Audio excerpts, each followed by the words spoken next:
Baik, bismillahirrahmanirrahim. Assalamualaikum warahmatullahi wabarakatuh.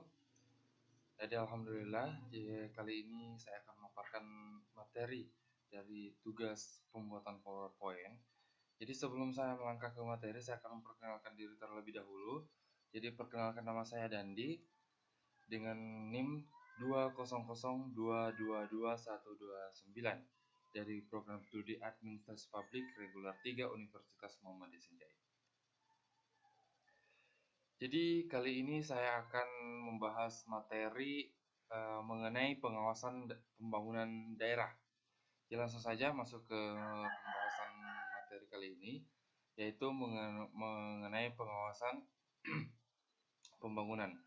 Jadi pengawasan pelaksanaan pembangunan pada dasarnya merupakan rangkaian kegiatan untuk mengikuti perkembangan pelaksanaan pembangunan dan menindaklanjuti agar kegiatan pembangunan itu senantiasa sesuai dengan rencana yang telah ditetapkan.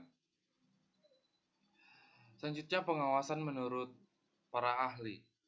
Jadi menurut Sondang P. Siagian, pengawasan adalah proses pengamatan daripada pelaksanaan seluruh kegiatan organisasi untuk menjamin agar semua pekerjaan yang telah dilakukan berjalan sesuai dengan rencana yang telah ditentukan. Sedangkan menurut Fahmi, pengawasan secara umum didefinisikan sebagai cara suatu organisasi mewujudkan kinerja yang efektif dan efisien, serta lebih jauh mendukung terwujudnya visi dan misi organisasi. Ruang lingkup dari pengawasan itu sendiri. Jadi ruang lingkup dari pengawasan terdiri dari dua.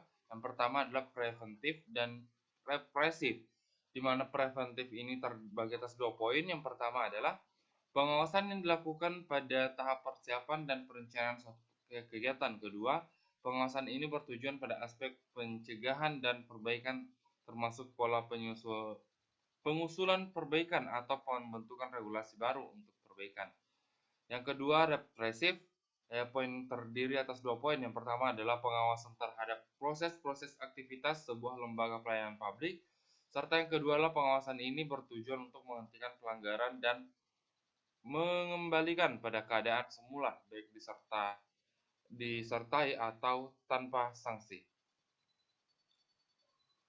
Jenis-jenis pengawasan terbagi atas 3. Yang pertama adalah pengawasan intern dan ekstern, kedua pengawasan preventif dan represif, dan yang terakhir adalah pengawasan aktif dan pasif. Pengawasan intern dan ekstern, di mana pengawasan intern melibatkan pengendalian dan prosedur yang direncanakan untuk melindungi aset organisasi, mencegah kecurangan, serta memastikan kepatuhan terhadap peraturan. Selanjutnya pengawasan ekstern yang di mana pengawasan ekstern ini dilakukan oleh entitas atau pihak luar organisasi terhadap aktivitas dan organisasi dan operasi suatu organisasi. Pengawasan preventif dan represif. Pengawasan preventif merupakan pendekatan yang bertujuan untuk mencegah terjadinya pelanggaran atau kegagalan dalam suatu sistem atau proses. Sedangkan pengawasan represif merupakan pendekatan yang bertujuan untuk membandingkan kinerja aktual atau situasi dengan standar atau pedoman yang telah ditetapkan. Pengawasan aktif dan pasif. Pengawasan aktif melibatkan upaya aktif dan proaktif dalam memantau dan mengawasi suatu aktivitas atau proses, sedangkan pengawasan pasif melibatkan pemantauan yang bersifat terbatas atau hanya dilakukan pada saat-saat tertentu saja. Tujuan pengawasan pembangunan. Yang pertama adalah menjamin ketetapan pelaksanaan tugas sesuai dengan rencana tersebut, kebijaksanaan dan perintah. Kedua, melaksanakan koordinasi kegiatan. 3. Mencegah pemborosan dan penyelewangan.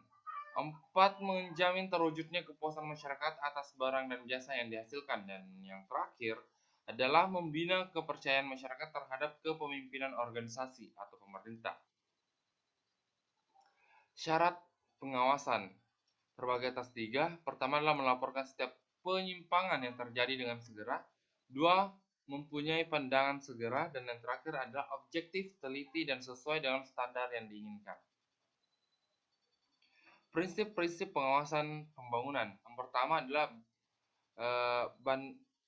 adalah hak atas lahan, kedua pengaturan, ketiga pencabutan hak atas lahan, dan keempat taxation, dan yang terakhir adalah spending power atau government expenditure.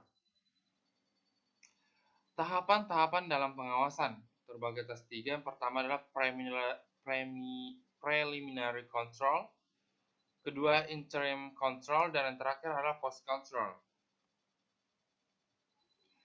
Preliminary control terbagi atas 3 poin. Pertama adalah merupakan pengawasan anggota DPRD pada saat pembahasan anggaran. Kedua, meneliti setiap usulan anggaran khususnya dari penyedia pelayanan publik, baik dari sisi input, output, maupun outcomes dari setiap jenis layanan. Terakhir adalah melakukan pengawasan sejak tahap perencanaan, karena apa yang akan dilakukan dari rencana yang dibuat oleh pihak eksekutif.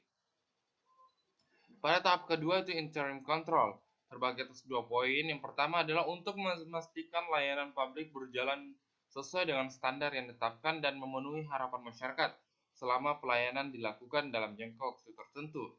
Kedua, diarahkan terhadap pelaksanaan anggaran atau layanan publik atau pelaksanaan sebuah peraturan. Dan tahap terakhir adalah post control, di mana terdiri atas 3 poin. Pertama adalah untuk memastikan layanan publik berjalan sesuai dengan yang diharapkan. Kedua, diperuntukkan atas evaluasi terhadap target yang direncanakan, dan yang terakhir adalah diharapkan dan menghasilkan rekomendasi, mempertahankan, memperbaiki, atau meningkatkan kualitas layanan. Selanjutnya adalah langkah-langkah dari pengawasan, di mana pertama adalah menentukan sasaran dan standar terbagi atas 2 poin, yaitu DPRD lebih awal menentukan sasaran yang akan dipantau. Kedua, termasuk pula adanya dokumen atau informasi tentang standar kualitas layanan publik yang diperlakukan selama ini.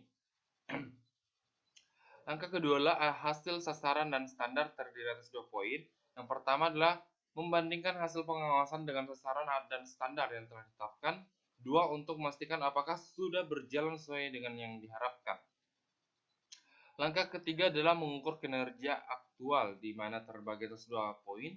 Yang pertama adalah DPRD memiliki informasi atas kinerja lembaga yang bersifat faktual. Yang kedua, informasi tersebut sebagai masukan bagi DPRD dalam membuat rekomendasi perbaikan atas pengawasan dilakukan di masa depan. Dan langkah terakhir adalah tindakan perbaikan yang terbagi atas 2 poin. Yang pertama adalah menjadi bahan evaluasi untuk perbaikan sistem layanan atau peningkatan standar layanan pada lembaga atau pelayanan publik tertentu. Kedua, mengambil tindakan perbaikan yang dibutuhkan. Selanjutnya adalah hambatan-hambatan dalam pengawasan. Yang pertama adalah kurangnya informasi mengenai data produktif, terutama melakukan perbaikan, dan setiap kali terhadap kekurangan kemampuan untuk merincikan hasil yang dicapai oleh manajemen. Kedua, bidang tanggung jawab kurang cukup jelas dirumuskan, sehingga tidak jelas pula bentuk dan lingkungan pelimpahan tugas itu. Tiga, penyampaian petunjuk kerja secara jelas tidak terjadi, dan hal ini memperlihatkan adanya komunikasi yang tidak wajar. Yang keempat, jabatan-jabatan dalam manajemen makin memerlukan spesialisasi dan tentunya memerlukan koordinasi. 5. Pertumbuhan jaminan komunikasi memerlukan koordinasi secara intern dan antar perusahaan. Dan terakhir adalah cepatnya terjadi perubahan hingga menghendaki kecepatan adaptasi bagi tenaga baru. Kemampuan adaptasi ini bergantung dari sistem komunikasi manajemen. Jadi mungkin hanya itu tadi sedikit pemaparan materi dari saya, lebih dan kurangnya mohon dimaafkan. Billahi fisabilillah, fastabiqul khairat. Assalamualaikum warahmatullahi wabarakatuh.